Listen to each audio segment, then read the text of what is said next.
রাত্রে ঘুম না আসলে একটি আমল আপনি করবেন, মুহূর্তের মধ্যেই ঘুমিয়ে যাবেন ইনশাআল্লাহ। বর্তমান সময়ে ঘুম না আসা সবচাইতে কঠিন একটা মুসিবত হয়ে দাঁড়িয়েছে, সমস্যা হয়ে দাঁড়িয়েছে। আজকে অধিকাংশ মানুষ, কে ছোট কে বড়, কে নারী কে পুরুষ, সমস্ত মানুষের একই সমস্যা হয়ে দাঁড়িয়েছে, ঘুম যথা টাইমে না আসা। আর এই না আসার কারণে অনেক মানুষ অনেক মেডিসিন খেয়ে খেয়ে জীবন যৌবন সবকিছু নষ্ট করে ফেলেছে। কারণ ঘুমের ওষুধের মধ্যে এমন কিছু ক্ষতিকারক উপাদান থাকে যেগুলো মানুষের জীবনকে, মানুষের বিভিন্ন অঙ্গ প্রত্যঙ্গগুলোকে একেবারে তিলে তিলে শেষ করে দিচ্ছে। আজকে আপনি এইগুলো করবেন না, আপনি আল্লাহ রাসূলের দেখানো পদ্ধতি অনুযায়ী আপনি ঘুমাবেন ইনশাআল্লাহ। আশা করা যায় এই দোয়াটা যদি পাঠ করতে পারেন, আল্লাহ রাসূল নিজে শিখিয়েছেন এই দোয়াটা যায়েদ ইবনে সাবিতকে। আপনি এই দোয়াটা পাঠ করবেন, পাঠ করে আপনি ঘুমানোর চেষ্টা করবেন ইনশাআল্লাহ, অল্প সময়ের মধ্যে আপনি ঘুমিয়ে যাবেন। আপনি এই যে ঘুম না আসা, এটা কিন্তু আপনার নিজের দোষে হয়েছে, আপনি নিজের দোষে এই সর্বনাশটা আপনি করে নিয়েছেন। আপনি যথা টাইমে ঘুমান নাই এবং আপনার কিছু বদ অভ্যাস, যে অভ্যাসগুলোকে আপনাকে আজকে দীর্ঘ রাত পর্যন্ত জাগিয়ে রাখতেছে। বিশেষজ্ঞরা কয়েকটা কারণ উল্লেখ করেছেন। প্রথম নম্বর যে কারণটা, আর সেটা হলো দিনের বেলায় অতিরিক্ত ঘুমানো। ফজরের সময় তো অনেক মানুষ ওঠেই না, 10টা পর্যন্ত ঘুমায়, ঘুমানোর পরে অনেক মানুষ আবার জহর পরে ঘুমায়, আসর পর, মাগরিব পর পর্যন্ত ঘুমায়।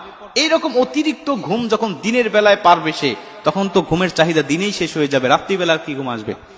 অথচ বিজ্ঞানরা বলছেন রাত্রিবেলায় যদি সে ঘুমাতে না পারে, তাহলে তার স্মৃতি শক্তি, মেধা শক্তি আস্তে আস্তে এতটাই লোপ পাইতে থাকে যে কিছুদিন পরে সে পাগলের মতো হয়ে যাবে। আজকে অধিকাংশ মানুষ যথা টাইমে ঘুম না আসার কারণে পাগল হয়ে গেছে, অধিকাংশ মানুষ। প্রিয় ভাইরা আমার, এজন্য দিনের বেলা অতিরিক্ত ঘুমাবেন না। ফজর পর তো ঘুমাবেন না, জহর পরে খাওয়া দাওয়ার পরে, নামাজ পড়ে খাওয়া দাওয়ার পরে আপনি একটু কাইলুলা করবেন, এটা সুন্নত, এটা করবেন।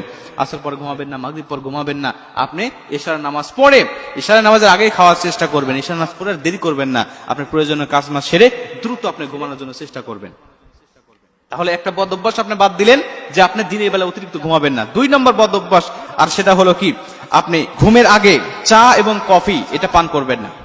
আপনারা জানেন যে চায়ের মধ্যে এমন কিছু উপাদান আছে যেটা মানুষের ব্রেনকে, মানুষের সতেজ রেখে দেয়, এটা সহজে নিস্তেজ হতে দেয় না, এটা ঘুমাতে দেয় না, সতেজ রেখে দেয় দীর্ঘক্ষণ পর্যন্ত।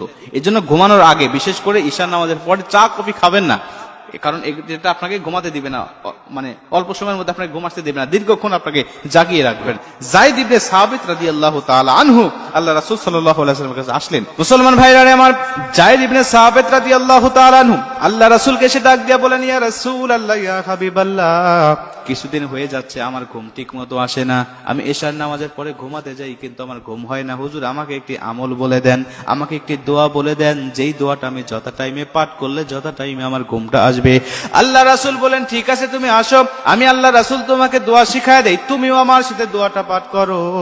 আল্লাহ রাসূল বলতে লাগলেন, আল্লাহুম্মা গারাতিন নুজুম, আল্লাহুম্মা গারাতিন নুজুম। আমি আয়াতটা আমি আপনাদেরকে বলতেছি, আপনারা লিখে নিয়ে যাবেন। আল্লাহুম্মা গারাতিন নুজুম ওয়া আহদাতিল উয়ুন, আল্লাহুম্মা গারাতিন নুজুম ওয়া আহদাতিল উয়ুন, ইয়া হাইয়ু ইয়া কাইয়ুম লা তাখুযুকা সিনাতু ওয়ালা নাওম।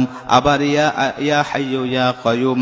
এরপরে আপনি পাঠ করবেন আহদিল লাইলি ওয়া আনিম আইনি। এই দোয়াটা পাঠ করে যখন আপনি ঘুমাতে যাবেন, আমার আল্লাহ রাব্বুল আলামিন দেখবেন যে মুহূর্তের মধ্যেই আপনাকে প্রশান্তির ঘুম চোখে এনে দিয়েছে। জোরে কোন সুবহানাল্লাহ। প্রশান্তির ঘুম আপনাকে এনে দিয়েছে। এই দোয়াটা পাঠ করবেন, এরপরে ঘুমের যে দোয়াটা, বিসমিল্লাহি আল্লাহুম্মা বিসমিকা আমুতু ওয়া আহইয়া, এই দোয়াটা পাঠ করবেন এবং শোয়ার আগে আপনি আয়াতুল কুরসি পাঠ করবেন এবং মনে মনে দরুদ শরীফ